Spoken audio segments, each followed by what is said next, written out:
Of course, last night's Oriole game is the one that gets blacked out.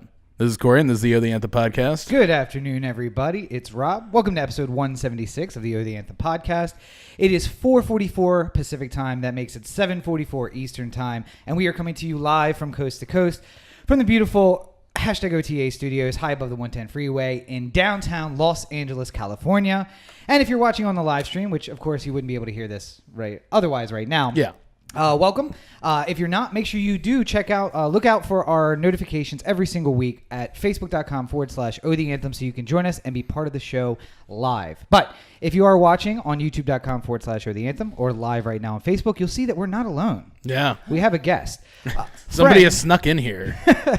Oh, wait. Let's not get racist yet, Corey, okay? Let's hold off on the racist comments. But friend and huge fan of the show, star of many former The Anthem productions, actor extraordinaire, and available for bookings through Alvarado Ray Agency. I knew you were in. Roberto Arrizon. Welcome, Roberto. How are you? Thank you guys for having me. Of course. Pretty good. Excited. Yes. We have a lot to talk about this week, and we are happy to have a special guest. One, because I felt a little outmanned. There was a lot of racism in the last couple of weeks. No. And I know that Corey said offhand, as soon as he saw Roberto here today, he said, "Oh my God, a Mexican snuck into the podcast," which was awkward for everybody, I think. I didn't say snuck in. Like, I meant snuck in like he's in here now with us. Not. There was no racial overtones to that. See, this is the problem. We get into this place where racism is the discussion of everything in America, and then everything has to turn itself to racism somehow. Rob had to bring. That's not true. Mm-hmm. Okay, sure. Mexican guns. Whatever you have to say. But yes, I needed reinforcements, so we brought in Roberto. So you guys know, of course, we have to follow up on all the stuff that we talked about last week. Now, Corey, I don't know if you heard anything about your comments from last week, but oh boy, Twitter was a flurry after the show went live on Tuesday. Well, I mean, I saw Flash's comments. Well, and that's just, I mean, you have to say, I look to the super fans to say, what is the most of the alliance out there? What are they saying? Yeah. And the super fans, they were not happy with you last week. Oh my God, what did they say, Rob? Oh, so for everybody who's not following along, make sure that you are adding @OTheAnthem on Twitter so you can see all of the hate that Corey gets from week to week. But Flash had a few choice words for Corey about his Nazi sympathizing, which I pointed out last week. But more than that, my Snapchat did blow up with fan Alyssa, another fan from Massachusetts, another strong member of the Alliance. And I just feel like all week there was a sentiment amongst listeners that, like, where is Corey coming from with this sentiment of let's just talk? No, maybe we should punch some Nazis in the face. Okay, so to reiterate and put it into bullet points, my number one issue is freedom of speech, regardless of how despicable that speech may be. And I'm also a nonviolent person.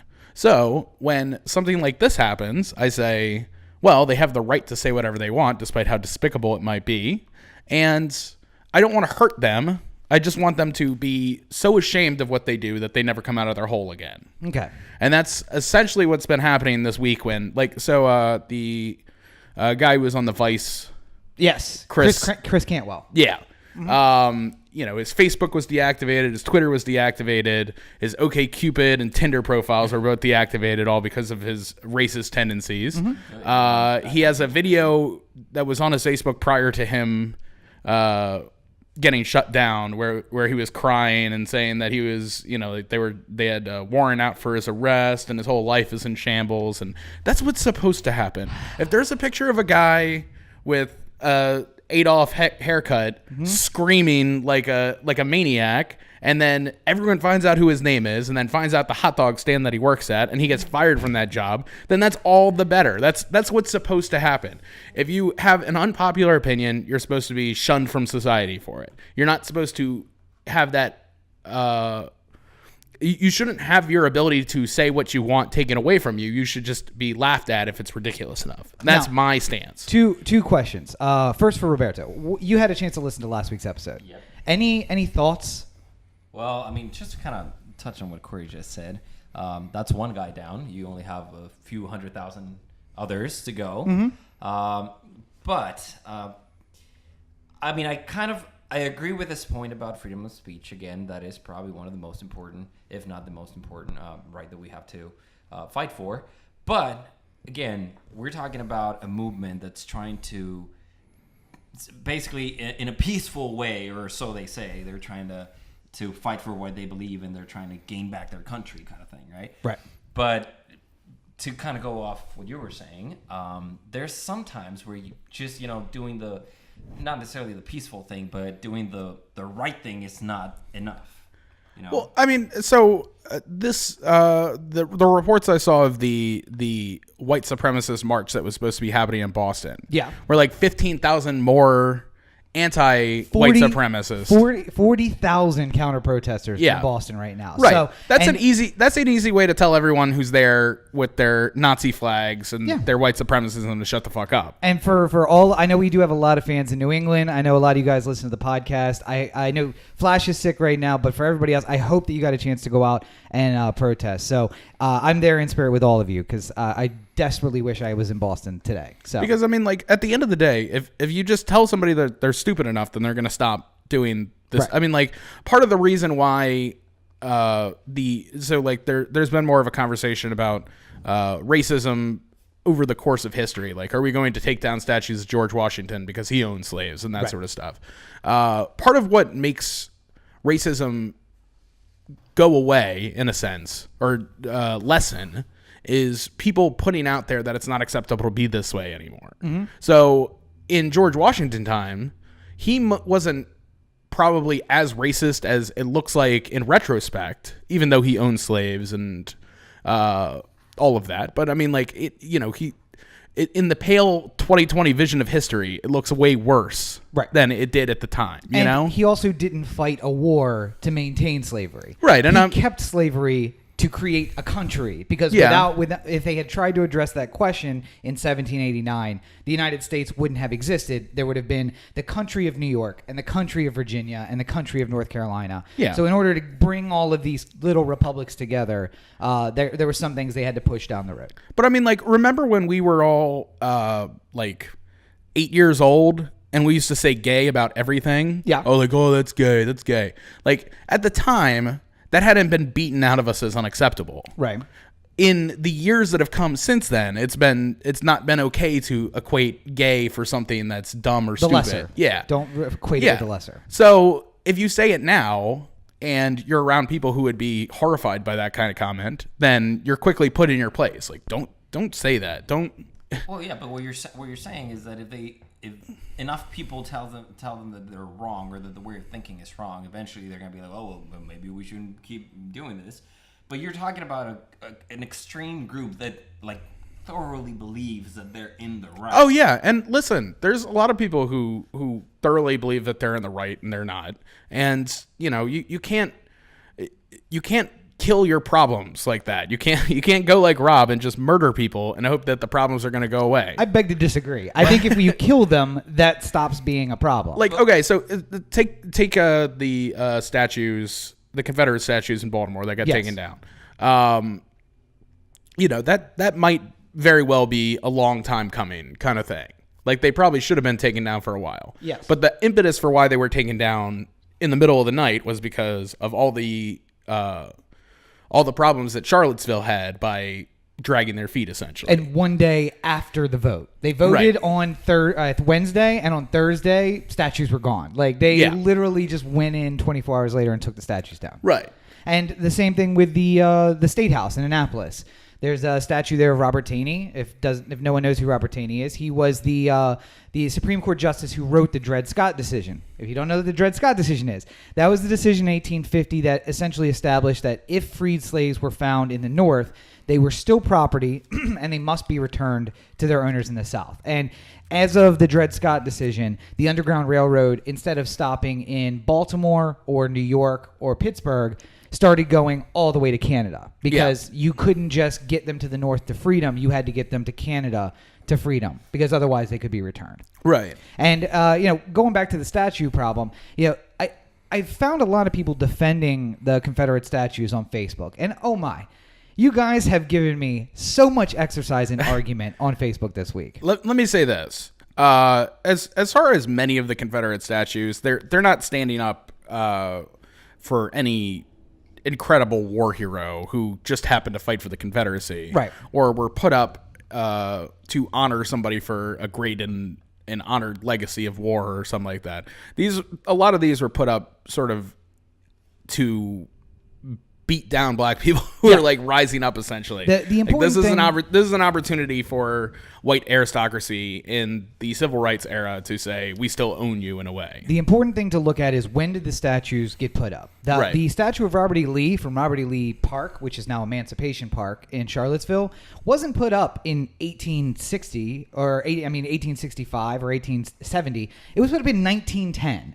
That was when the Klan was on the rise, and they had taken over basically all of the public jobs, the police, and everything in Virginia. Yeah. And they said, hey, we may not be able to enslave you, but we can treat you like second-class citizens. Jim Crow was fully in the law of the land in Virginia, and a way for them to establish that the South will rise again was to put up these statues. And that's what they did. And all across the country, in Easton, Maryland, the town that I lived in, lived close to most recently before we moved here, there is a statue to the Talbot Boys, which are a group of Maryland citizens who left and went to fight for the Confederacy. And like little known facts, Maryland, Missouri, Kentucky, Tennessee, these are states that actually had units that fought on both sides. And there was a big battle in Maryland, Antietam, where a huge part of that battle was the Maryland guys from the Union and the Maryland guys from the Confederacy fronting off against each other, and literally guys from the same towns, the same areas of the country,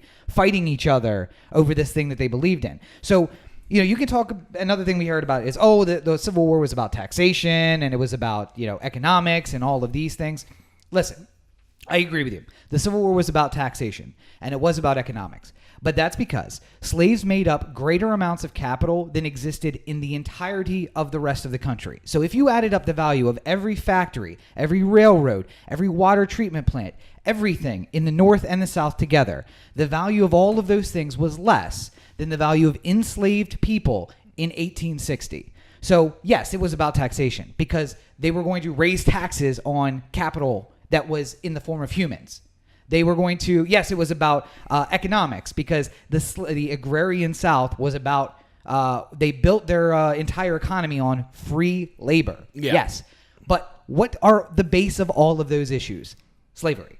Right. And when you say we are leaving your country, we're going to make our own country, and 11 states decide to do this, and all 11 of them mention within the first 3 paragraphs that slavery is the reason that we're doing this. Slavery is the reason we had the war. That's it. That's the end of it. But there's a statue of the Talbot Boys in Easton, and it's still like one of there. those classic, like, what was the Civil War about? Slavery. Well, not really, but yeah, so yeah. Yeah, I mean, and that's the thing. You can make a lot of arguments about what it was about. Oh, it was about the election of Lincoln. Yes, but that's because the South was very scared that Lincoln was going to emancipate all of their slaves. Now, in hindsight, what we know is that Lincoln came into office and said, if I could keep the country together without freeing one person, I would. And the South didn't care that he said that because much like a lot of you folks out there last November where you said, hey, wait a second. Let's give this guy a chance. Let's see what he's going to do. That was not the reaction of the South when Lincoln was elected. It was, nope, no chances. Cut it off. Let's start our own country. Now here's the thing. I would like to say in regards to statues and monuments and stuff like that, Robert E. Lee is not a great example of like somebody you want to like stick your horse to as far as like a great. I mean, he won a lot of battles for the Confederacy, but he didn't do anything particular. Like he wasn't like Andrew Garfield in that movie we saw. What? Hacksaw Ridge. Oh, Hacksaw Ridge. Yeah. Yes and no, because the Confederacy was always outgunned. They were always outmanned. And Robert E. Lee took a force that was in the minority position in every single battle. And had it not been for, argued if you check out my as yet unpurchased screenplay, if it wasn't for one simple decision, which led to a compounding problem, Robert E. Lee would have won the Civil War. Yeah. And it was possible that he would have won the war. Right, but I'm saying like he didn't have. There's many statues you'll see out there dedicated to people who had like it was because of this man's actions that 1,000 people were saved on the Western Front. Andrew Garfield and Hacksaw Ridge. Right. Here's the thing. Here's my take on or my opinion on the whole statue thing, and this is coming from a person who doesn't might not be as well informed, or for whoever out there that doesn't really follow U.S. history, which you should. But here's my whole thing. Are we making, and I'm not trying to say that I agree with anything that Trump has said over the last, because that would be kind of weird for a Mexican. But, just to be clear, he's an American citizen. Yeah, Corey likes to point out that he's Mexican all the time because that's not true. Rachel does just because I speak a little bit of Spanish doesn't mean I'm Mexican. No, but the thing is, are we making a bigger deal, or has this become a much bigger deal than it would have? I understand the whole taking of the statues and everything, but let's say they had literally just taken the statue, like basically what they did eventually was like basically in Baltimore, in middle of the night, just taking the middle of the night. Yeah, would this have grown into such a big issue that now we're basically blowing up to a movement that's going on in the country? It would have, and it will become a bigger issue depending on how far people decide to go with this. Okay. So I mean, like with Robert E. Lee, it's pretty easy to just say that he was sort of a face for the Confederacy. Like he's the most well-known member of the Confederate Army, maybe other than Jefferson Davis. But I feel like even more people know Robert E. Lee than Jefferson Davis. Okay, so and again, not trying to say that I agree with anything that our president has said, but was it necessary, or what's the whole point of wanting to take all the statues down? I mean, I understand what the point is, but were they really bothering people if we just basically left them there? So I mean, it'd be like to an extent, a Confederate statue in your town would be like if the United States built a little tiny miniature wall around every single town in Mexico. Yeah, like it's sort of like making a point of saying like, where you have a statue of Robert E. Lee in your majority black city, yes, to put you in your place. And that's what they were meant to do. They're meant to, and they were built at a time in Baltimore when Baltimore was not a majority black city. And I'd like to say, like, with the argument that Rob and I got into last week, there was a lot of discussion that I had about a line.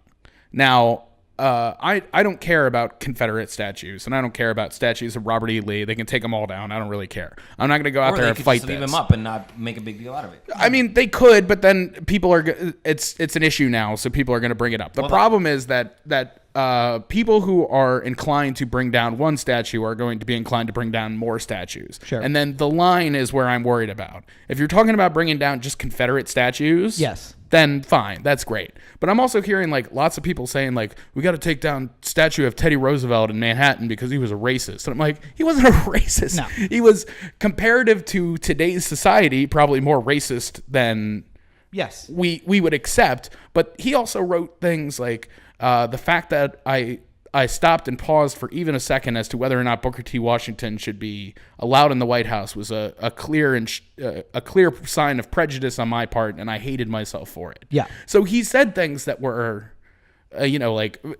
incredibly progressive for the time as well. But if you. In American history, if you ever said N-word, then you're gone. You're eliminated from these scales of like. And that's the problem. Like Seattle is taking down their statue of Stalin. There is this infamous statue that stands in a park in Seattle, and it's meant to symbolize not communism but leftist thought. And Stalin, not Stalin, Vladimir. Crap! And now I feel like a horrible communist. Lenin. There's a statue of Lenin in Seattle that they're about to take down now because some people went out and painted his hands red and they like dripped as if it was supposed to be blood. So yes, there is, for maybe this more than anything else, there is this slippery slope idea that we are now moving in a direction of taking down a lot of statues. But here's the thing about the Confederate statues: we do not. There was a statue of King George that was in the Wall Street area of New York right after the Revolution. And that statue was pulled down once it had been announced that the United States had won the war for independence and we were going to be our own country. Yet, we still know who won the war for independence. We still know who we fought. We still know why we fought that war. The statues are meant to be memorials. It's that things that we look at, like have you ever been to Washington, D.C.? Nope. Okay, but you've seen pictures of it. What is the Washington Monument for? It's to remember George Washington. Lincoln Memorial, the Jefferson Memorial, the Vietnam Memorial. These things are huge, massive things that we build so that we remember people because they're worth remembering. And by keeping a statue of Robert E. Lee or Stonewall Jackson or George Taney, what we're saying is that these people are worth remembering. And we shouldn't treat them that way. Well, yeah, and I mean, I would make an argument for Taney, not in his defense, but in the reason why the statue originally went up.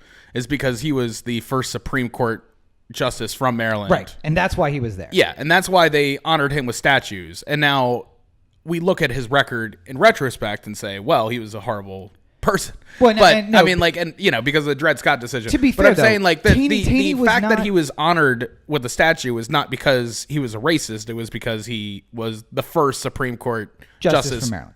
And here's what I'll say: the Taney statue, I throw into the lot of the slippery slope. Because the reason that he fell the way he did on Dred Scott decision was because he was a judge who Corey would historically like. Not because he's a racist, but because he's a strict constructionist. And he said, this is what the law says.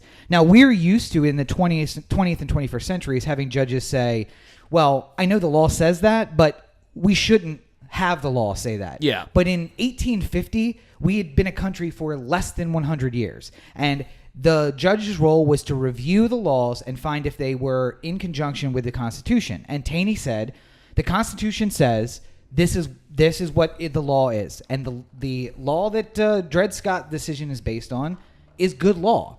So we need to follow it. Now, does that make him a racist? Maybe it does. And I think that in his personal life, he probably was a racist. But to say, because of the Dred Scott decision, we're taking down the statue, that's a little flawed. Now, the problem is that if they had said, hey, he's a huge racist and we shouldn't be memorializing him, that I agree with. Great. That's the same as Robert E. Lee. Everyone's talking about how, oh, well, he freed his slaves. Kind of.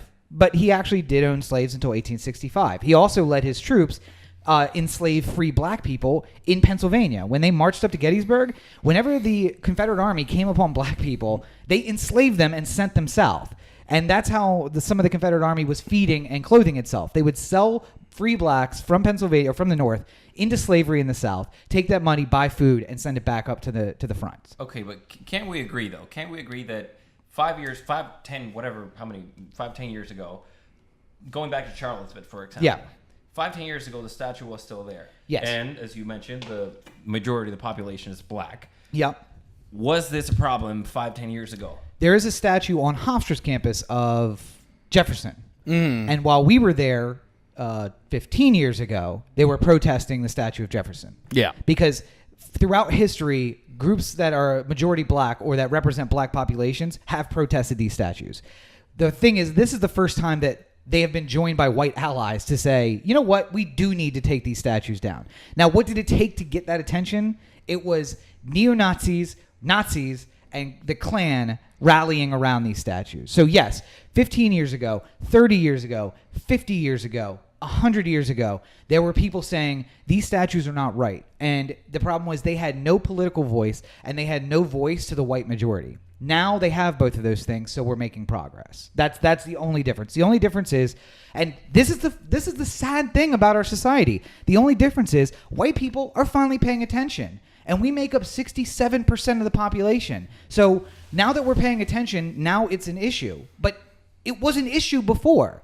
Like when the Black Student Union was protesting the Jefferson statue, I was not on their side. I'll be honest with that. I was not on their side because the reasons they wanted to take it down weren't great reasons. But if we had had a statue of Robert E. Lee and their reasons had been, hey, he's a Confederate general, why do we have a statue of him on a northern college campus? I would have been right there with them protesting. But there is a slow progression of the waking of the white majority to these issues, and now they're awake, and now it's being taken care of. I mean, my only problem is that it has become such a big thing that, and I think you would agree with me, like we're probably closer right now to a civil war happening, and that's kind of where I see the problem is, like we've blown this up so much, which I mean, I agree, it's been going on for a while, and now finally there's been change going on, but to what cost, you know, because there is so much that can happen and so much that can go wrong in all these rallies, and we've sort of seen a glimpse of that,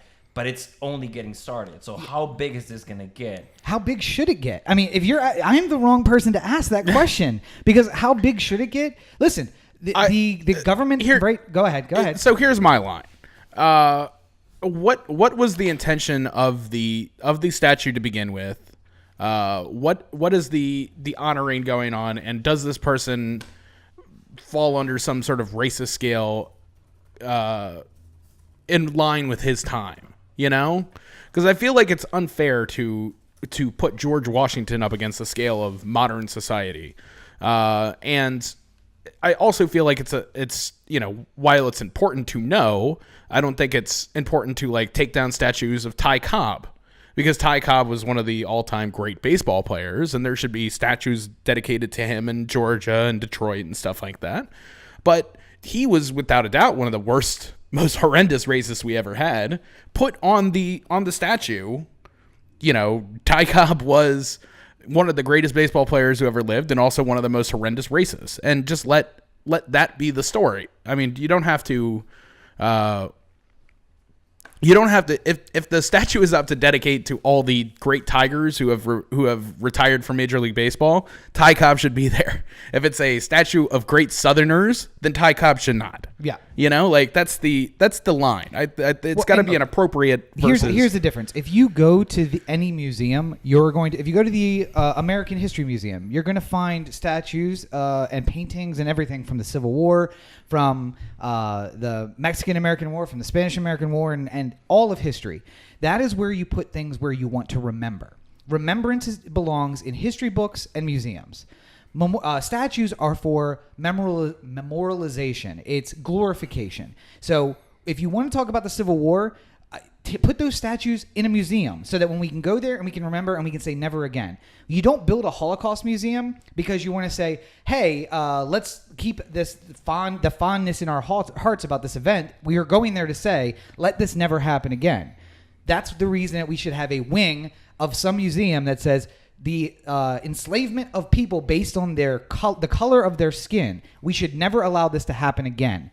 But we should not have that statue in a park with the entire park being named after that person, because that memorializes what they did, and what they did is wrong. So are you saying that if they wanted to take down the Ty Cobb statue just because he was a big bad racist, you'd agree with it? I wouldn't say necessarily, because the intent of the statue is to memorialize great Detroit baseball players. Yeah, now, if still a big bad racist. If they build that statue in Atlanta, Georgia, and it's along with other great racists from sports history, then the intent of the statue is to say, look at the great racists from sports history. If they build it outside of the stadium in Detroit, then that's saying, look at great Detroit baseball players. Yeah. It's all about the intent.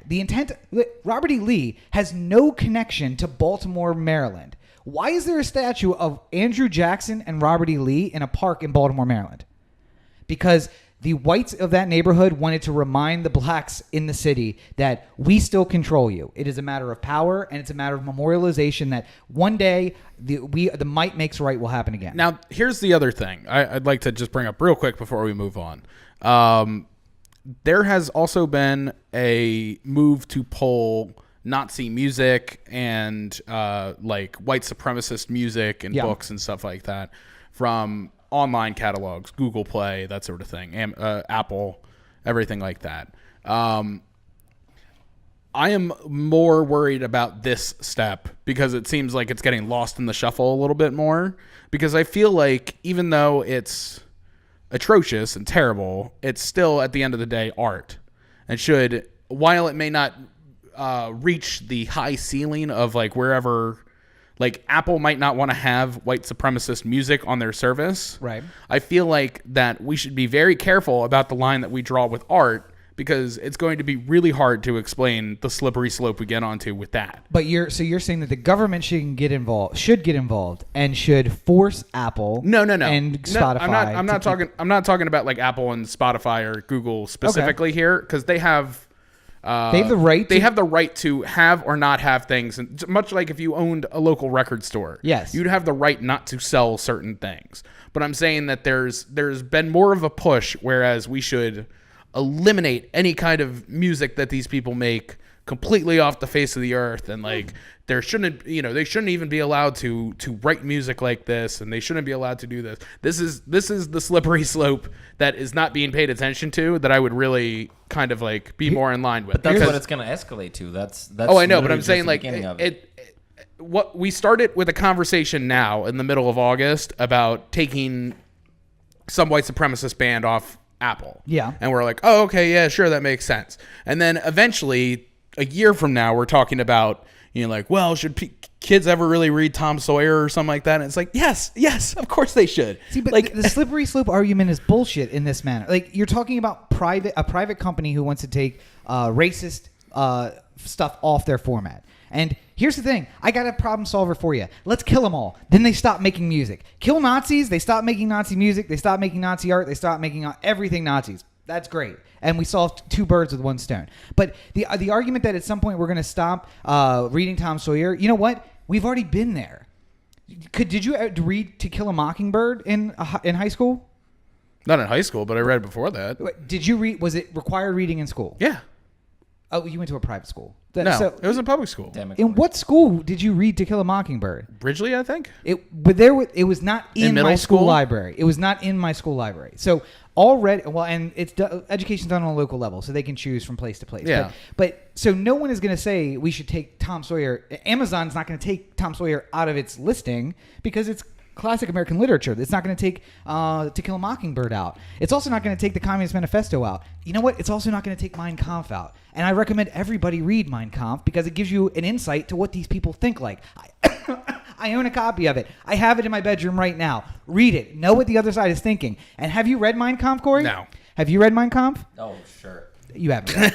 So when I say we need to kill all Nazis, I have a reason why. I know exactly what they think. I've read the Turner Diaries. I've read Mein Kampf. I've read Hitler's second book. I read the literature that tells me how their minds work and what they really intend. That's why I know there's no talking to them. There's no arguing with them. This is done. That there is only one way that this can go. It is them or us, and it's the future of the Republic. But nonetheless, we're never going to go that direction. It's never going to go if they take off the Nazi literature, maybe they'll take off everything. If they're talking about taking down statues of Teddy Roosevelt, then you really got to examine how far they're really going to go with. Here's who's talking about that. Crazy racists on the right are talking about that. They're also talking about taking down statues of Martin Luther King because he didn't like gay people, and Malcolm X because he didn't like white people, and all sorts of creating false equivalencies, which is basically, if you watch episode 175, what Corey did for the entire last hour of that podcast.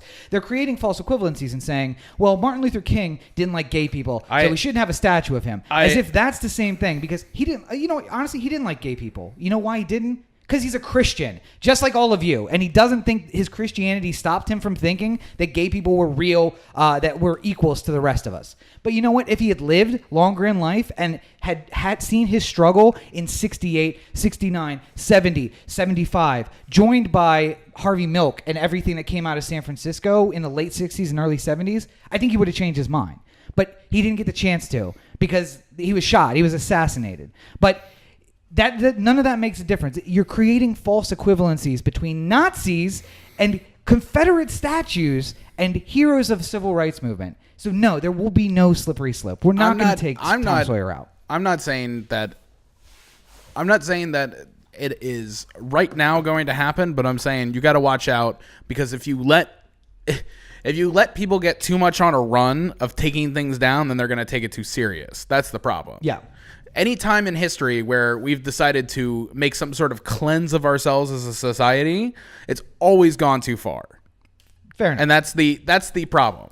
And here's one thing. Flash comments in the comment section of the live stream. Make sure that you are joining us on Saturday afternoons for the live stream of the episodes. It's at facebook.com/the anthem. But she said that she also read To Kill a Mockingbird in high school. And what I'm realizing is she grew up in Massachusetts. You grew up in a liberal area in Baltimore. I grew up in a very conservative area on the Eastern Shore. That makes all the difference. And I don't want to get into why we need to nationalize education, but that's one reason why. Because my high school didn't even have that book in the library because they would rather burn it in the parking lot. But because you guys grew up in more liberal places, you had access to that book. She also makes a good argument for you, Flash, again from the chat. The better argument for keeping them up is a defense of the artist, which is, I think, kind of what you're saying. I don't want the art destroyed. Mm-hmm. Right now, the 4 statues that Baltimore took down are just sitting sitting next to a river basin right now. Yeah. But I think the plan is to move them to a museum. Right. That's what they're talking about. Yeah. So. And I think that as art, they shouldn't just be destroyed. I feel like there should be some place for them. But like a museum. Yeah, like but museum. But also that's where history belongs. But also you gotta also consider that a lot of these statues are commissioned as opposed to just created. Yeah, so I mean, like, by the KKK. But I'm saying, like, you know, if an artist decided that they wanted to make a statue about Robert E. Lee and donate it to the city, yeah, then that would be a different issue for me, I feel. Sure, no, the city still doesn't have to put it up. Oh, no, I know. But I'm saying, like, as opposed to an artist being hired to make a statue of Robert E. Lee to put up in the city, as opposed to this artist's idea the entire way from the moment they got the marble to the moment they delivered it to the city was to make a Robert E. Lee statue and give it to them. Yeah, is a completely different thing. Listen, I'm an art freak. I like art, and I think that Me too. I think that art shouldn't statues and things like this shouldn't necessarily be taken down. If we are, though, we might as well take down that ugly ass Tishi thing out in front of Penn Station. Oh, the human? The human, yeah. Like, that thing's causing more damage to my life than Robert E. Lee ever did. By the way, I have a good use. If somebody wants to donate a marble statue of Robert E. Lee, I have a good use for it. Let's put it somewhere where the police can use their batons and just beat on it, like, for a good hour before their shifts, and then maybe they stop killing black people. Just put it outside city. the Parker Center. Yeah, just work out some of that aggression, and maybe you won't shoot innocent black people on the street. Maybe that'll help. And maybe they'll be so tired they won't be able to plant drugs on people, which surprisingly hasn't been in the news the past couple of weeks. But one last thought from Surprising. Flash. Everyone's attention goes away, and then things don't happen anymore. One last thought from Flash to the slippery slope argument. Gays got the right to marry, and despite all of their arguments to the contrary and all of her desire to do this, I would imagine, she's not married to her guinea pigs. So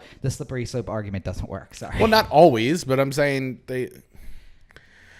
slippery slope only works when you're talking about evil people, because they will continue to abuse the system to enhance their evil plans. Whether it's Trump, whether it's the Ku Klux Klan or neo-Nazis. I mean, I have posted the same image multiple times about Hitler saying the only way that our opponents could have stopped us is if they would have strangled our movement when it was young. And the only way to have stopped it then was to have met it with brute force. The Nazis today have read that quote. They've read the book that it came from. Guess who else has read that? This guy. They've also read Mein Kampf. They know about the struggle. They know about everything that they have to go through. And Chris Cantwell, just to go back quickly to that video, that was a piece of art. He was putting out a video that made him that humanized him to people, so that hopefully when everybody sees it, they don't see him as this horrible human that was out of the Vice video, which, by the way, everybody should watch. Everyone should go watch the Vice that report from documentary. Vice. But that he's not this horrible person. He's just a human being, and people should care about him. Like, it's a psyop. That's all that is. See, but in that case, in that sort of thing, like, this is what I've been arguing the entire time. If you want to stop them from doing these things, then make it so that their lives are ruined because they've been seen as a Nazi. But I keep saying this. Their lives are not going to be ruined. Like the guy who got fired in California, you don't think that right now there aren't web forums saying, hey, brothers, if being at the protest got you fired, come work for us because we want people like you at our business. That's but it doesn't necessarily mean that, if you're living in, San Bernardino, and you got fired from your job, and somebody in Oakland says like, "Hey, I got a job for you, white brother." Like, you're not going to travel to and from Oakland or move to Oakland or whatever. They're all single guys. They're all young. Most of those guys still live with their parents. The guy who drove into the crowd had recently moved out of his mother's house because she moved him out into an apartment. She was still taking care of his cat. Watching news reports. But, that's who these guys are. They're transients. And she was in a wheelchair. It was the most ironic thing. Almost more ironic than the fact that Chris Cantwell has a Asian symbol Chinese on his shoulder. I can't even with that. But no, these guys are, this is who the Nazi movement at the beginning attracts. It's young, disenfranchised males of a certain gender, of a certain race, and white. That's who they're attracting. So yes, could the guy in San Bernardino say, no, fuck it. I'll move out of my mom's house. I'll move in with my boss, who's going to give me a place to live and a job. And now they're going to get fed this line of bullshit 24 hours a day. And any chance that Corey's miraculous saving of them could ever happen is gone. Because they're going to be nothing but a huge racist. I was actually going to ask you about that, about your idea of what we can do. You've seen how the whole events in Charlottesville and everything have escalated to where we've sort of, again, like I said before, we've sort of seen a glimpse of that violence that could erupt from those types of movements and from both parties basically meeting and beating at each other. Do you really think that you can still, at this point, based on what we've seen, do you really think we could still do that to a point where let's try to change not necessarily change their minds, but basically let them know like this is not, without it escalating to an even more violent. Okay, so because the more you try to shut them up, and that's a problem that I see with people like this. These are extremists, right? These are people that will die for their beliefs. They will. So with people like this, when you're the more you try to shut them up, the more you try to say like, oh no, what you're doing is wrong, what you're saying is wrong, the more they're gonna light up the fire and be like, fuck you. We're not gonna quit. We're gonna keep moving, and that's kind of rally up more. Some of them. The majority of them. Not the majority of them. Yes, The majority absolutely of them are cowards. The thing is that they're cowards individually, but when they stand there together, they have a group. They have fearlessness in a group. Yeah, you none of those individuals would have stood anywhere on any street by themselves shouting, blood and soil, Jews will not replace us. Right. But you get 100 of them, and they'll all shout it together. And that's just human nature. Exactly. You're not going to go in a fight if it's just the three of us. We're not going to go in a bar in a fight. But if we got 10, 15 guys, we might be brave enough to go for it. You know, somebody sees House in front of me, I'll fucking punch him in the face. I don't give a shit. See, here's the thing though. I maintain that the best way of trying to change anybody's mind about it is show them how far out they are from the rest of society. You can't show. And if they lose their jobs, if they can't get online, if they're a pariah to their family and their community, that will do a lot more than punching one will.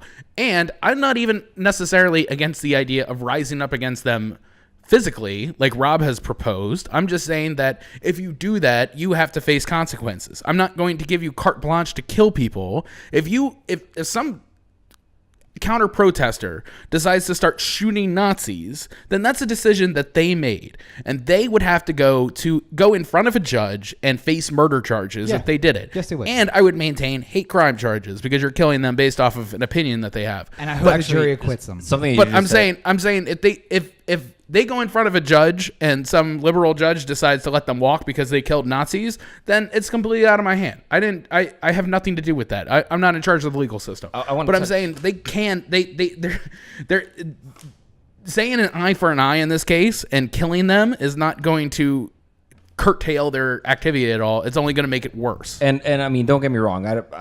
I'm not trying to say too that we should go and kill all Nazis or whatever, because we should. Yeah, but let Rob do that. But I'm not sure. I want to touch on something you just said that was kind of interesting. Is the fact that when they basically get exiled from society and their family, they become a pariah to their families. I was listening to a podcast this week where they interview a guy whose brother is white supremacist, and he's in the movements and he's doing all these things, and they basically exiled him from the family. Like the entire family agreed to exile him and not invite him to family gatherings anymore. And then the same reporter goes and interviews this guy, and he's laughing through the thing, or not laughing, but I can tell you just by listening to him talking that he has a smile on his face saying like, oh, it's okay, they'll all understand at the end kind of thing. Yeah. So if even their families, because when they're interviewing the brother, and I think they interviewed the uncle or something who was a white supremacist and eventually turned around, they're saying like, oh, well, we just decided to exile him because we're afraid. We've gotten to a point where we're afraid that he might be violent or he might even hurt his own family because we don't believe what he believes. So, Rob, real quick, what's your Twitter handle? Which one? The one that you use for you. You're at Robert N. Cheek. Okay. Yeah. And you're RTO Arrizon. RTO AZN. AZN. Yeah. These are real names being put out there to spread real opinions that the two of you might have. Sure. If you go on 4chan right now, which is like the ground zero for racist nonsense, you're not going to find Robert N. Cheek. You're not going to find Corey Baker. You're not going to find anything. You're going to find a long anonymous user handle of something that is probably racist just from the get. Yeah. Like, like fried chicken and watermelon, ha ha ha, or something like that. And then you're going to see the most disgusting shit possible that they write. Yeah. Now, part of the reason why they're doing that is because they have an anonymous board in which they can go on and say whatever the fuck they want, and there's no problem with it. Yeah. Is if you went on and said, hey, here's everybody who's on 4chan. This watermelon and fried chicken guy is actually Bobby Jones from, Salem, Massachusetts. Yeah. Then all of a sudden people start going like, I know Bobby Jones. And then they go to his house and say like, what the fuck is up with you? He's just like, I didn't mean it. I was just kidding. They're cowards. A lot. You think that they're not because a larger number of them than ever have before gathered in one place at one time. But the majority of people who have these opinions are cowards. And if you go out there and you ostracize them from society for their opinions, then you're going to do a lot better in eliminating them from happening in the future. I don't know. I mean, if let's say you get whatever Bobby, what was his name? Bobby something. Hold on, real quick. Here's another example. Because Rob and I once got in trouble for talking about Trump and the grab him right by the pussy comments. Yeah. Because we started talking about it immediately after it happened. Right. We didn't have the opportunity to hear where the narrative spin was going to go or what everybody else was talking about.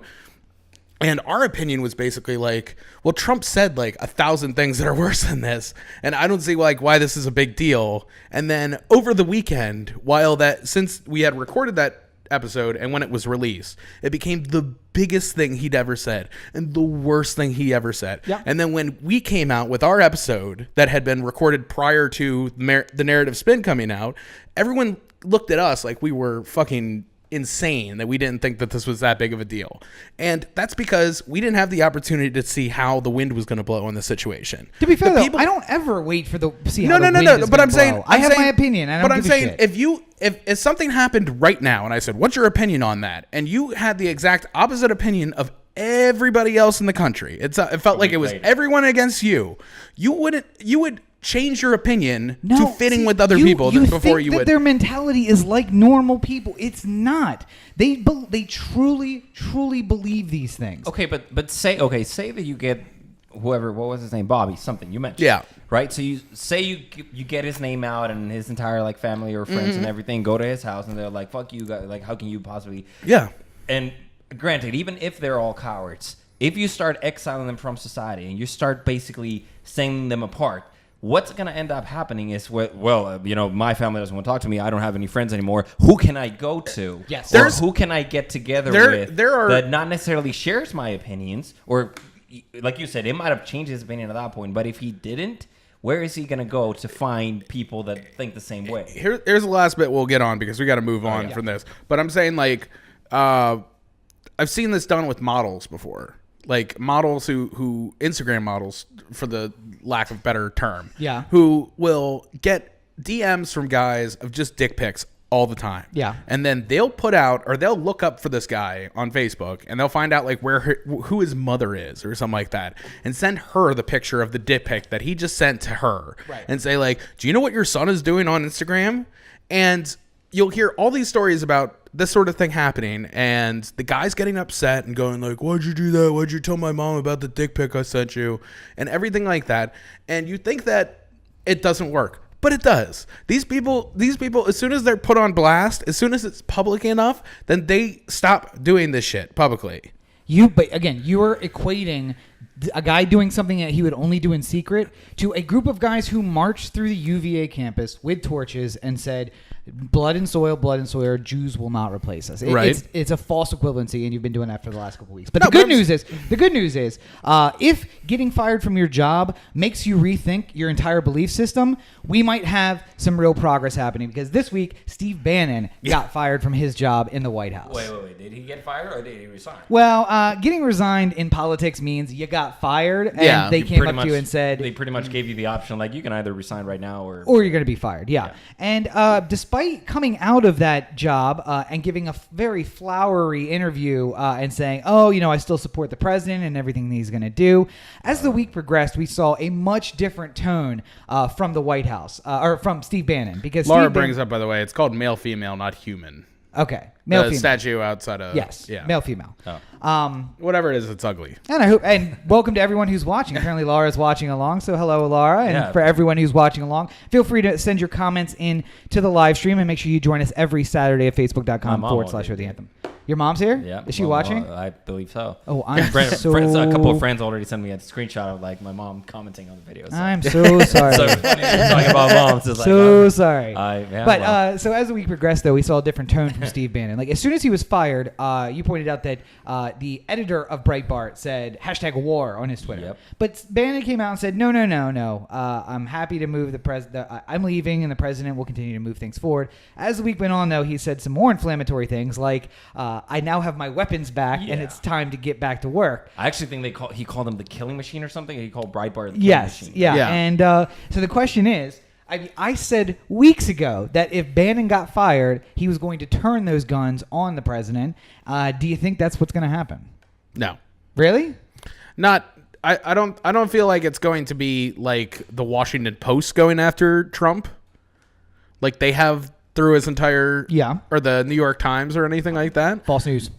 Yeah, fake news. Yeah, fake news. But I'm saying what we might see more of is stuff that Steve Bannon knows about from being on the National Security Council that finds its way into news stories that the Trump administration wouldn't necessarily like to hear out in public. By the way, Bannon has had access to top levels of information for the last 7 months, and now he is employed by the #1 data mining company who is trying to kick black voters off the voter rolls in 11 states. So that things are looking up for black voters in America. Yeah. What I'm actually really curious about is whether or not, or actually if he decides to go literally all out, just ballistic into the entire presidency and the administration and, basically inform of what's been happening behind the scenes kind of thing. Because we were having this conversation, I think, last night about whether or not he could actually potentially have him resign. He knows where the bodies are buried. So. He knows where the body. Yeah, but at the same time, though, we've been looking at this this administration for the past 7 months. 7 months. Yeah, for the past 7 months.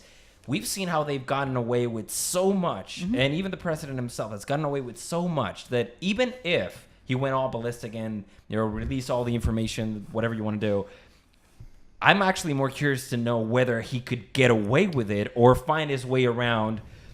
Just looking at the news, right? He's been calling fake news since he became president, and what's been happening is that now people, especially people who support Trump, they've gotten to a point where they're like, "Oh yeah, I agree. That's fake news." But now we're not going to believe anything that they say anymore. Here's what we've been missing in news coverage is the smoking gun.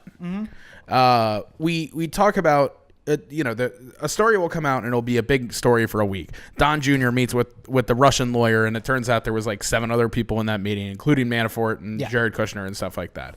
But at the end of the day, we just know that they had a meeting, and we know what the people involved are saying it happened, but we don't know what actually happened in that meeting. What we are losing on any of these Trump stories is the smoking gun. We don't have any direct correlation between him or the administration and Russia and the way in which things were supposed to happen.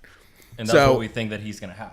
Well, I mean, he would definitely have something of that sort. Whether or not he chooses to use it is a completely different. I think the bigger deal is this: there are about 32% of Americans who still support the administration. The likelihood that most of them are Breitbart style viewers, Republicans, they follow Breitbart and that kind of news, and other news agencies that get their news from Breitbart, like Fox News, who takes a lot of their stories from Breitbart. So Breitbart has the ability to control the narrative for much of Trump's supporters. So if Breitbart turns on the president and says, "Why aren't you doing these things?" There was one press junket where they were asking Sean Spicer about the wall, and like, you promised to build a wall. Are these the walls that you promised? Because I see a fence and I see a levee, but I don't see the massive 20-foot wall that you promised to build.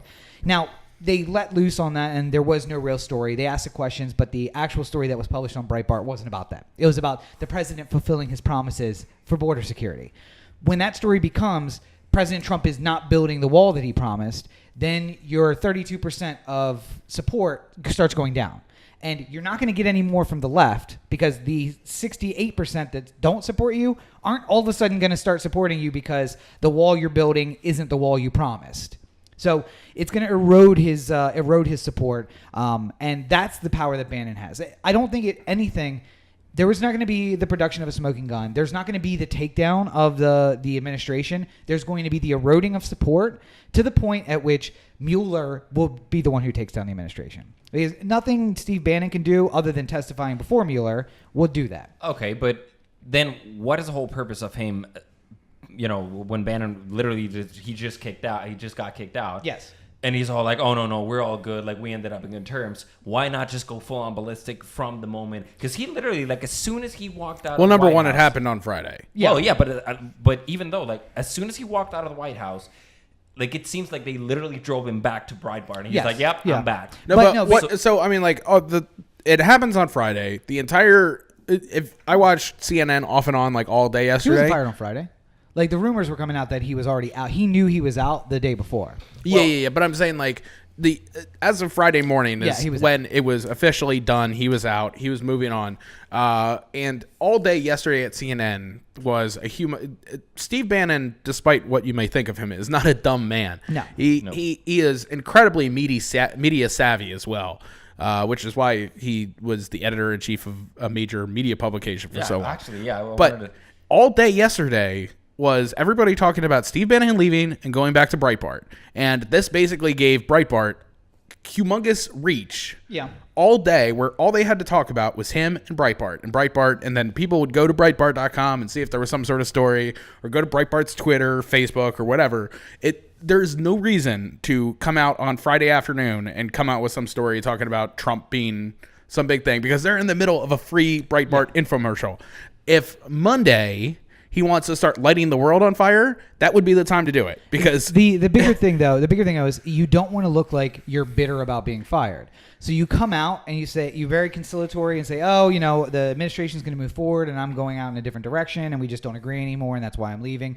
And then when you do the story on Monday or Tuesday or Wednesday, then it's just reporting about what the president's doing, and it's not because I'm angry that he fired me. I actually don't agree. Because if you're going out, like I understand the whole like not looking bitter about having just been fired, basically. But at the same time, you're not gonna go and say like, "Oh no, we ended up in great terms." Like I'm gonna keep supporting this administration, and then go on Monday and Tuesday and saying, got you." Sure, you would. Shit's gonna hit the fan. You absolutely would. No, but you just basically say, "Oh no, yeah, I'm out. It's all good." That's all you need to say. There's no need for you to say like, "Oh no, yeah, I'm still a big supporter. Like we ended up in great terms." When you're gonna turn around next week and have you ever been fired? You ever been fired from a job? Actually, no. Okay, so I mean that's the thing is you always, if you get the opportunity to leave on good terms, you always want to leave on good terms, and then whatever happens after that is completely separate from the separation that you had with. But that affects the credibility, though. If you if you just told me like, oh yeah, we ended up in great terms, we're good buddies, shake on it, and then on Monday, Tuesday, he's like, this is like no, this. Well, no, it won't be that. It will be. Oh, the things I didn't know why I was in the White House. I was even making the point that if he was to light them up, he wouldn't do it over the weekend. No. He'd wait until he had Monday and a full week of press coverage to follow it. Yeah. Because he's smart enough to know when he has to drop that sort of thing. Friday night over the weekend is not a great time to drop news. Nope. Yeah. Because people aren't paying attention. People aren't watching news like they usually do. They're out, camping or trying to buy solar eclipse glasses or anything like that. Yeah. Like they're not in front of CNN watching this. So, it's not that he will light the administration on fire. It's just that if he chose to do it, now would not be the time. And you don't want the story to be bitter Steve Bannon leaves White House over the weekend and then follow that up with story about the White House. It's you kill the story on Friday. On Friday, it's I'm leaving, and it's an amicable separation, and we're leaving. And then by Friday night, the story's dead. Now the problem is that the story's dead, except for you got to give a little wink and a nod to everybody to be like, I'm coming back. Yeah. And you can know what to expect when I'm running Breitbart again. So that's what we're doing is reading into these tweets that don't really say anything, because he doesn't say I'm blasting double guns at the White House. But that's the problem. His chief editor, first thing he said or he tweeted was #war. No. His chief editor, not him, the editor of Breitbart, who had been threatening to go after Trump if he fired Bannon, followed through with that threat. But Bannon himself gave a very conciliatory interview. Then, later in the day, Bannon said, I've got my weapons back. Now, we're reading into that to say he's going to turn those on the White House. But he could say in any interview, I just mean I'm going after the enemies of the president. Yeah. Because I don't think my chief editor has been doing a great job of doing that. So now I'm going to take the reins and we're going to start doing that again. It's just... You never know how it's going to turn, and he didn't want it to be the conversation over the weekend while it gets lost, while people are watching fantastic podcasts like this one on Saturday. So instead, you wait till Monday, and then the thing to do is to see on Monday, probably Monday afternoon Eastern time, what's the first story that comes out. Now, unfortunately, this is not going to be a good week for that, because there is going to be an even bigger story on Monday this year. Well, this week, at least. Eclipse? You know, wait. Do you know what's happening on Monday? Oh yeah. What is it? No, what? The solar eclipse is happening this come week. on, that's not. It's huge I don't know. news. I don't know what it is, but I'm not really thrilled about it. Whatever. Thousands of people. I don't really care either. Yeah, I don't. It's, Thousands of people are driving thousands of miles across the country to see this Why? once in a century event. Because for the first time since 1979, the total eclipse will be viewable in the continental United States. the last time it was 1979. 1979. So it I happens. could have sworn that I've seen one in my lifetime. No, it happens on Earth's surface somewhere about every 2 years. But usually, I mean, the Earth is 70% water, so you'd have to like sail your yacht out into the middle of the ocean to catch Middle it. of the Pacific. And it doesn't always happen for large swaths of time. But in this case, it will be coming from Portland or from the general Oregon area all the way across the country to the southeast. So the entirety of the totality of the eclipse will be viewable across the country. So literally thousands of people are driving thousands of miles to see it, including Brendan Baker. Yes. Friend of the podcast. Yeah, a living version of a Flight of the Conchords episode, Brendan Baker. So Corey, can you give us an impression? What is Brendan what's his reaction gonna be when he sees the eclipse? Hey, it's the sun eating the moon, or is the moon eating the sun? What's up here? Corey's impression of Brendan is like the greatest thing ever. But so do you not know what an eclipse is? Yeah, it's Monday, 10:30 or something. What an eclipse is? Oh, what an eclipse is, yeah. Okay. All right. So for those of you who don't know, essentially explains it. once in a Rob will explain everything. So once again every 2 years or so, the moon, which is much closer but much smaller, passes directly in front of the sun, which is much bigger but much farther away. And because we happen to be living at this particular portion of the history of our solar system, the relative sizes mean that the sun will block out, or the moon will block out the entire sun. Now, the funny thing is, people, flat earthers, which, by the way, guys, the Earth's a globe. Get over it. But because we just happen to live at this particular time, like a few million years ago, when the dinosaurs were alive, there would have never been a total solar eclipse. No, wait. Yes, there would have been. There would have been solar eclipses, but they would have lasted much longer and been much bigger because we have this awesome coronal effect where as this moon passes in front of the sun, actually the edges of the sun will dance around the outside of the moon. Mm-hmm. And it's a great thing to see. If you're able to drive, we'd have to drive 680 miles or so to see it. So we're not going to see it. We're not going to see it. We're going to see the partial. Why didn't we buy glasses, though? Because you still need can't glasses to look stare at it. directly into the sun. It's never not a good look idea. directly at the sun, even during an eclipse. But so a few million years ago, or a few 100 million years ago, when the dinosaurs were there, the moon was much closer, and it would have actually blotted out the sun for much longer. And a few million years from now, the moon will be further away, and it will never block out the entire sun. So even when it passes in front, we'll have this ring sun around the outside, so it'll never get completely dark. But we happen to be living at this one perfect period in history where the moon will pass in front of the sun, and you'll be able to see the corona on the outside, which is also what will blind you, so don't look directly at the sun. And you'll see like the glittering effect if you happen to be within the 70-mile range of the totality. But no matter where you are in the U.S., even if you're back in Maryland or in Baltimore, where we're originally from, or here in Southern California, you'll be able to see at least a partial eclipse. So make sure you go out on Monday and check that out. But if you're listening to this on Tuesday, sorry about your luck. Out of luck. Not a lot of luck for you today. Sorry about that. But so basically, what Rob is saying is that it is going to be a pretty big deal. So. It is. It's a big deal because as one commentator on Twitter pointed out this week,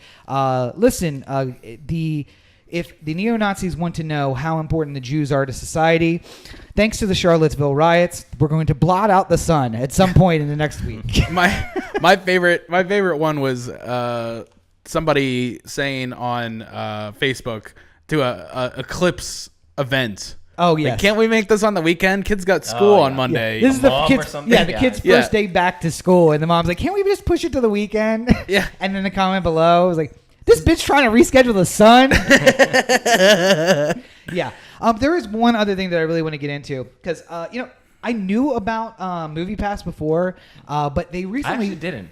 Yeah, I'd heard about it, but I felt like it was way more expensive before. Was. How much more expensive was it before? I think it was originally, and don't quote me on this, but it's somewhere like $25-$30 or something like Which that. is still not bad. No. It's not, but when when you think about not being able to use it on premiere weekends, and like we don't go to the movies that much except for the $8 movies at Regal Cinemas on Tuesday, which everybody should go check out. If they live in Southern California. If you live in Southern California. Or don't go to it because it's already busy enough and fuck you guys. That's also true. Yes, never mind.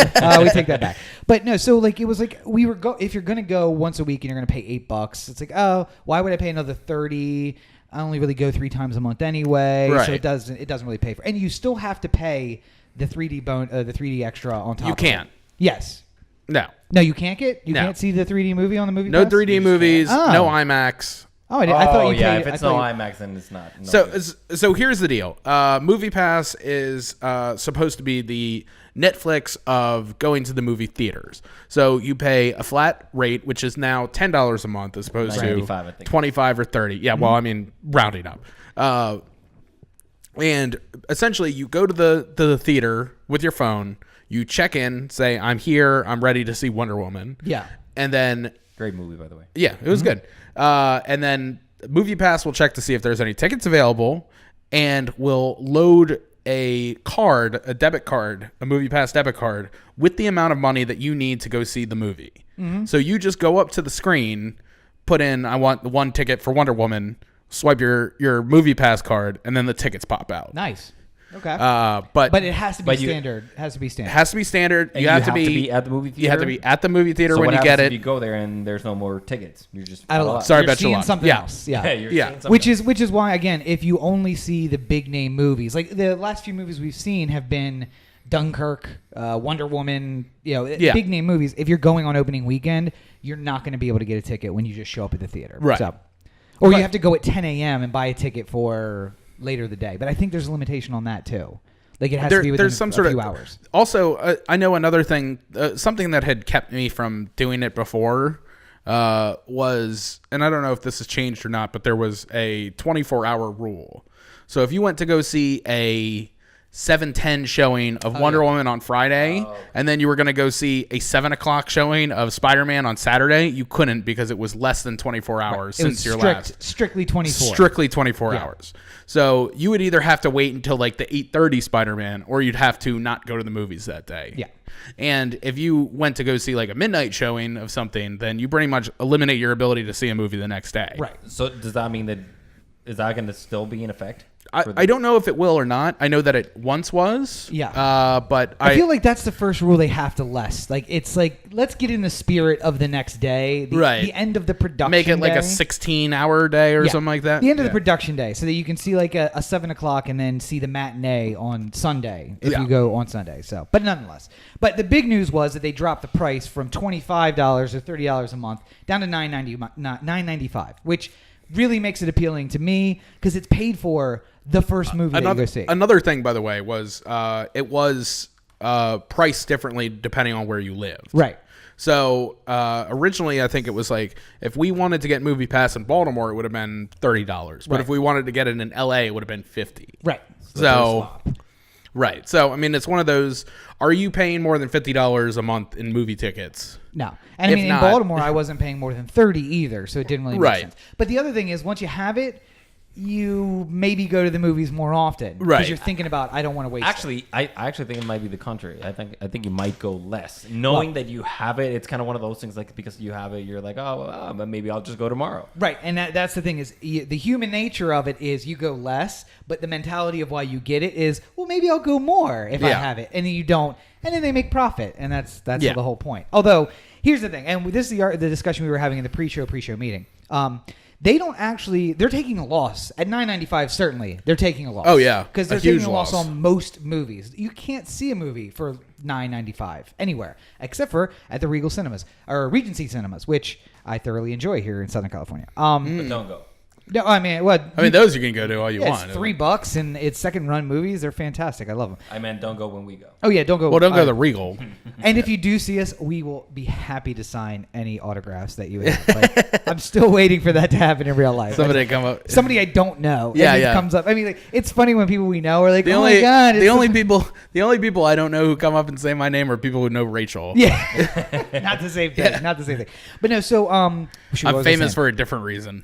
So I love the movies by themselves are going to be $12 at minimum, and now you're going to pay $9.95. So that was the big news. They're lowering it to $9.95, and now I'm thinking about joining Moviepass. Except for AMC Theaters, one of the big supporters, are now saying they may back out of their joining this program. But we were discussing in the pre-show meeting that although the ticket gets paid less, the theater is making the full ticket price. Right now, and not only that, they're making a lot more money in what you're buying. Because at the end of the day, what they actually make the money on is the stupid $16, $17 combo that you get every time you go to the movies. Yeah, right? the $5 soda that costs them $5. 10 cents for the cup and another 4 cents for the syrup for the soda. Yeah, so you would think that they would be more than willing, or they would be all on board to get people to go to the movies a lot more. But Corey was pointing out. Okay, so this is a business principle that many people don't recognize per se. It's a major argument as to why you wouldn't want to do like Groupon as somebody offered it to you, because you're minimizing the value of your product by selling it at a loss. So if somebody is paying $10 a month for movies and seeing 30 movies during the course of that month, then they're paying way less than they should have for that amount of value, and they're going to get used to paying less for it. So if Moviepass has enough equity to run for another, let's say another year, like up until this point next year, and then they go out of business, people aren't going to start going to the movies as much as they did before and paying what they used to pay. They're going to go to the movies less. Yeah. And they're going to spend less at the movie, and they're going to feel more gypped about it when they go, and it's just like, $15 to go see. I used to pay $10 a month and see all the movies. Now I got to pay $15 just to see She's All That, The Next Generation, like something that Corey would absolutely see if it was in the theater. Yeah, but it could work the other way around though, where knowing that you're not paying for the ticket, you're going to be much more willing to spend money in food. And it's an actual thing that people who shop on Groupon, which is where I was bringing this example. People who shop on Groupon are less likely to pay full price for anything. Yes. Once they've started using Groupon. They make their plans based around the Groupons that they can find instead of making plans. Yeah. And like the same thing with the people who do couponing and stuff like that. They aren't going to go to if there's a grocery store right across the street from them, but they can't get coupons from it, they'll go to the one all the way across town where they can use the coupons. Right. It minimizes the value of the product to the company that's selling it. And Moviepass isn't a company that's making movies or trying to get you to go to the movies. They're just a company that allows you to go to them. They're an intermediary between the movies and the theaters. Right. Okay, but if you're getting people to go much more often to the movie theaters, who is this really affecting though? It affects the value. So long as Moviepass stays a company, it's not really a problem. But it impacts the consumers, the appearance to the consumer of the value of going to the movies. Because again, you're right. If I don't think about the Moviepass as spending money. Because the first time I go to the theater that month, I'm not thinking, here's the $10 that I spent for Moviepass. I'm thinking, free movie. That $10 was spent 2 weeks ago, and it gets taken off my credit card automatically, and I didn't think about it at all. So what I'm thinking about is free movie. So you know what? I'll splurge, and I'll get some popcorn and soda, and I'll spend $15. The first time you go to the movies, it costs you $25, but every time after that, it really is $15. So when you're thinking free movie plus the cost of popcorn, then if Moviepass ever ended as a company, everyone's going to expect to spend $15, and when the ticket costs $12, you're not going to buy anything there, or you're going to just go to the movies far less than you would have before. Because the other thing is, you go to the movies every week because you're not thinking about spending the ticket. It's again the human nature of saying, you know what, we got the Moviepass. I know we went to a movie on Tuesday, but let's just go again. Yeah. And then you go in there and you smell the popcorn, and despite the fact that when you left the house you said, okay, I'm not going to spend any money. I'm just going to go. Right. Then it's like never happened. I'm so thirsty. I'm just going to run out and get a soda. Just like all the times where I went to Camden Yards when I had like $5 in my pocket. I'm like, I'm just getting a $5 ticket. I'm not spending any more money. And then it's just like, well, I am kind of thirsty. Yeah. Yeah. Exactly. Yeah. And so the problem though is that if Moviepass ever stopped existing, people would expect that same experience, or they just wouldn't go to the movies anymore. And that's what the concern is. So here's the other. The other problem is that the movie theater chains are losing money. Yep. AMC had one of their worst quarters ever. Right. Relative to, like time, like it's a summer quarter, so it usually is a lot better than this. The problem is that nobody has taken care of any of the problems that keep people from going to the movie theaters. Yeah, we actually had this conversation the other day. Yeah, I mean, to me, like as far as I'm concerned, the bastion of watching movies is the Alamo Drafthouse. Yeah. You go to the Alamo Drafthouse. Who doesn't accept Moviepass? I guarantee you they don't accept Moviepass. They do. What? Yes. All right. You know, It's settled. It's settled. I'm Sign signing me up. you know who doesn't though? ArcLight, Landmark, the really high end chains. Okay. Well, Alamo is the highest end of chains, in my opinion. If we can sit there in a silent theater the entire time, that is the highest echelon of movie somebody theater. bring you whatever you Yeah. But again, that's the thing is now Alamo's even worse because now I can have it brought to my seat. Are you kidding me? No. I'm going to spend so much money, way more than I would have spent on the ticket. They haven't done anything to fix the movie going experience for quite some time. Right. Alamo has made the steps to try and eliminate talking from the theater and no cell phones and everything like that. And I've never heard anybody complain about the experience at Alamo. But people will complain about the experience of watching whatever movie they're watching. Yeah. Because people don't want to see the new Baywatch movie.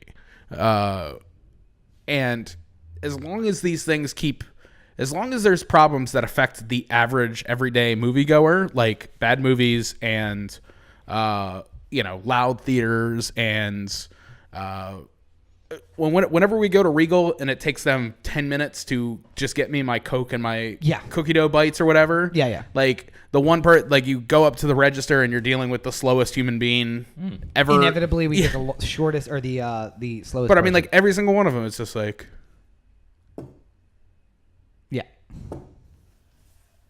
And then slowly walking away for 5 minutes trying to get a cookie. I'm just like, can we? My movie starts in 5 minutes. Can we move this? Can we move this along? My movie started half an hour ago. Can we go? Cookie bites? Yeah. Those problems haven't been fixed. Like my dad used to talk about McDonald's. Like I don't go to McDonald's anymore, but I used to go all the time. I'm like, oh, why did you used to go and why don't you go now? And he's like, because like when you used to go to McDonald's, the food was really good and it was fresh and you could tell that it was like made like right there at that moment. Did you listen to the revisionist history? Yeah. And he also said, and every single person who worked at McDonald's, it was like they were trained like they were in the army. Yeah. And that's true because you used to, if you worked at McDonald's, you used to go to a rigorous training weekend or like week to like learn how to do everything and be. Actually, if anybody wants to kind of know what the history of McDonald's is, go watch The Founder. Which is now available on Netflix. Yeah, it's now available on Netflix. And check out the revisionist history with Malcolm Gladwell where he talks about how the McDonald's fries. In the back, I think, or how McDonald's betrayed me. But also, just listen to the entirety of revisionist history. It's there's not a fantastic show. Yeah. But nonetheless, so getting back to Moviepass, though, in the end, it's this, that they will continue to remain a company, not because they offer cheap movies, which I'm game now, because Alamo Drafthouse is coming to LA and it's going to be right down the block. And if I could go every single night and just be like, no, thank you, no, I'm going to stay firm and I'm not going to drink anything. I'm just going to the movies. But please. Yeah, no. This. No, nothing, no. Though to be fair, if you do get a Coke or popcorn at Alamo Drafthouse, they'll refill it throughout True. Yeah. And I don't have to get up for the refill. But nonetheless. So what they're going to do, though, and the reason I think they lowered the price is because they want to increase the number of people using the Moviepass so they can data mine for who's using it. And bingo. That's the thing is they're going to operate at a huge loss over the next 12 months. But 12 months from now, they are going to have tens of billions of dollars in data. And all the movie studios who are trying to fix these problems you're talking about are going to say, what movies are people going to see and who are the people that are going to see them? And it's going to give them way better data than anything else because it's actually asses in seats. Now, here's the other thing, too. Moviepass is essentially going with the Google business plan. Yeah. Because Google will provide you free services, which would otherwise cost a lot of money, with the idea that if it's free, you're going to use it all the time. Yeah. But the way in which you use it, Google closely monitors. Yeah. So Google Drive or you use Google Docs. Yeah. Like instead of having to pay whatever it was, like $200 for Microsoft Word. We're giving you a free online version of Word, and it works exactly the same. It has all the same features. And you're like, well, why would I ever use Word again? Because every single time you type in Google Drive or in Google Docs, they are taking all the information that you're typing and applying it to a profile about who you are and what kind of... Wait. No, they're taking anonymous data from usage. It's not the actual words. Yeah. Don't scare people. It's not the actual thing that you're typing. They're taking anonymous usage data. Well, no, yeah. It's what they do is they say how often are people using these programs, and then what are they doing with them. So you type in Docs, and then you save it to your Google Drive, and then you're sharing it with a friend. And how are people using these things and trying to figure out how to make the world more interconnected? And eventually, I'm sure there'll be ads inside of Google Docs. Like the bottom of Google Docs will pop up with an ad. And once you share something, then because there's no expectation of privacy, then they probably do run some kind of scanner for keywords to figure out more about you. But they're not, when you're typing, they're not scanning everything you're typing. Just don't be concerned about that. But when I share it with Corey, then they're like scanning for keywords and Charlottesville and kill Nazis and everything. And then we're both on a list. So, yeah. But no, Moviepass is going to have hopefully at the end of this year, the largest like stack of data about actual movie going experiences that's going to be available anywhere. The problem is for people like me, I'm going to corrupt the data because I would have seen Baywatch if I didn't have to go pay $12 to go see it. Yeah. Because in the end, I'm nostalgic and I like The Rock and Fast and the Furious. I'll go see that if I don't have to blow $12 on it. If I under the pretense that I can spend $10 and see as many movies as I want, I'm going to see all of them. Yes. Yeah. I wouldn't. And part of the reason why, if somebody brings up like a movie that I haven't seen, it's mostly because either there were other things I wanted to watch at the time that it came out, or I just wasn't interested. Yeah, I actually wanted to touch on that because when we were having this conversation the other day and we kind of talked about this. Another thing that I think affect a lot of the movie, or one of the reasons why people are not going to the movies anymore, is the fact that people are getting a lot more judgmental, and not so much judgmental themselves, but listening to what other sources are saying. Because I don't know if it's just me, correct me if I'm wrong, but 5 years ago, I had no idea what or probably more than that, but I had no idea what Rotten Tomatoes was, or I wasn't listening to what Rotten Tomatoes was saying. But now when it's the thing where like the most expected movies that are coming out, like Batman v Superman, whatever, the big blockbusters, the day after, or not even like 2 days before they come out, Rotten Tomatoes already said that it's going to be a piece of shit. Yeah. People are probably not going to go spend the money, or are going to change their minds. When I go to the movies, this is something that me and my father started, and it's gone along to everybody else I go to the movies with. It's the thumbs up, the thumbs down, or the I don't know. Mm-hmm. So you watch a trailer, and you see whatever it is, and you say, I'm in immediately, thumbs up. I have no interest whatsoever, no matter how good it may sound. Jumanji. Thumbs down, yeah. And then the Jumanji, I don't know. I'm in. I am in for Jumanji. I am in for Jumanji. Watching Jumanji. I'm in. Oh, especially now with Moviepass because I don't have to pay $12 and it sucks. Yeah. But I'm saying like the I'm in the middle, or I don't know, is almost entirely based off of like, I don't know if this movie is going to be good or not, and I don't want to invest the money in something that's not going to be good. Yeah, we'll wait. So I'm going to wait to hear reviews or somebody I trust, or like if Jim does a review, then yes, at Jim Force on Twitter. And then here's the other thing. I don't know. Was I talking to you about this or Brendan? I don't know. There's certain reviewers that I know I match up with. We were talking about this, yeah. Perfectly. So usually if Travers says that he likes a movie, I'm totally in. I'm completely against whoever the Baltimore Sun film critic was forever. Yeah. So if he said he loved it, I hated it. If he was like, don't go see this, you're like, all right, Friday. That's what I'm doing. That's what I'm doing on Friday. Yeah. But, you know, it's a matter of like figuring out and film spotting. Like that's a podcast I listen to. Yeah. And they do movie reviews. And I know where, like, I know that I'm more of a Josh guy than I am, like, you know, so I know if I hear certain people say certain things, then I'm going to agree with it more. If Rob says that there's a great movie that I'm going to love, then he knows me pretty well, and he knows whether or not I'm going to like it. And it may not even be one that I like, but I could say, like, listen, it's not for me, but you're going to like it. Yeah. And, yeah. Whereas if some random person, like, walks up and says, like, what do you mean you've never seen Carlito's Way? I'm just like, By the way, you should see Carlito's Well, I know, but I'm saying like, just saying, if you haven't seen Carlito's I'm saying like, if somebody comes up, if somebody you never know, never heard of, like comes up to you and he's just like, you know, you should really see that movie you never saw, and be like, You don't know me. It's not. You don't it's know not on my life. list. Yeah. Yeah, we're a lot. I love it. I love how people now they usually think that they're movie critics. So Yeah. everything they're like, oh yeah, no. The internet has made everyone an expert on everything. on But one everything. thing that everyone needs to learn is I am the only one who is an expert on everything. More on that coming up in a few weeks. So keep your eyes posted because we have stuff coming out. Yeah. Anyway, yeah. So we had a lot more. Actually, the three of us actually do too. Yeah. We had a lot more topics this week. We don't have time to get to them, guys. Unfortunately, we've gone really, really long this episode. Don't blame but all good conversation, I think. So that's a good thing. But I'm going to be getting Moviepass. So if anybody wants to go to the movies with me and you live in Southern California, you can reach out to me. I'm definitely going to be down for going to the movies. Keep in mind that for the Moviepass, though, it only works for one person. I know. I mean, so everyone you has to get have your their own individual. Yeah. So if me and you want to go to the movies together on Moviepass, then Yeah. I have to have a Moviepass and you have to have one. Yes. Yeah. Yeah. I'm fine with that. Oh, I know. I'm just saying, like, don't think that you're going to be able to go and get 2 tickets for somebody who's like rushing from work to come. No, it's great because Yeah. then I can go with a date and I'll be like, oh, you don't have Moviepass? Oh, well. I'm so sorry. I guess I'll see you after the flick. Yeah, if you want to just meet out here or what? Okay, all right. See you later. But yeah, anyway.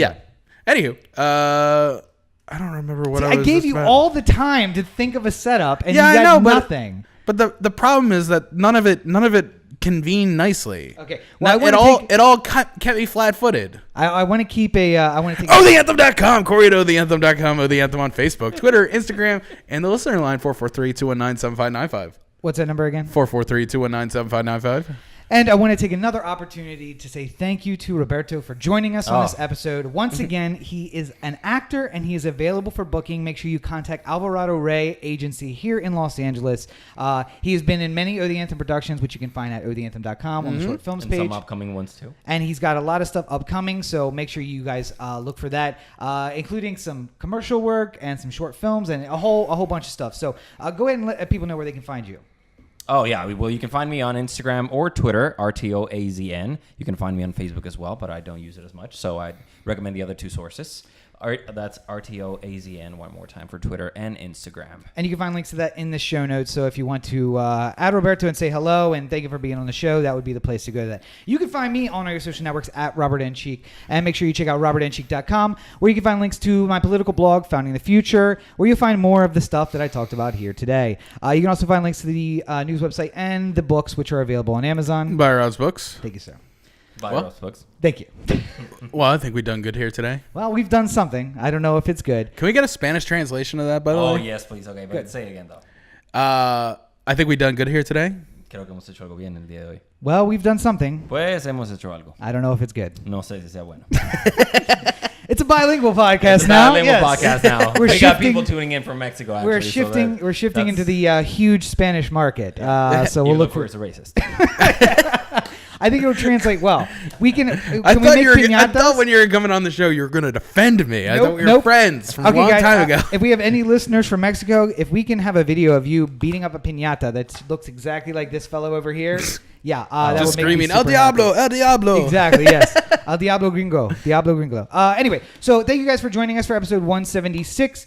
It has been a fantastic time. Roberto, thank you for joining us. Thank you for having me. We'll probably have Roberto on at another time, so keep an eye out for that. And, of course, if you are in the Southern California area and you'd like to be a part of the show, let us know. You can reach out, Corey at ohtheanthem.com. But, as always, this is the Oh the Anthem podcast, part of the Oh the Anthem digital network. For Corey and Roberto, this is Rob. Have a great week, everybody. All right, Roberto, that one wasn't done with enough passion. Let's do it again. Take 2. What are we doing? Oh, man. The one Oreo game that gets blacked out. This is Corey, and this is the Oh the Anthem podcast. I think he wants you to do the whole thing. Can you, Oh, my God. Okay, the whole How translation racist again. is he? He wants you to just sit here and translate the whole episode. All right, see you soon.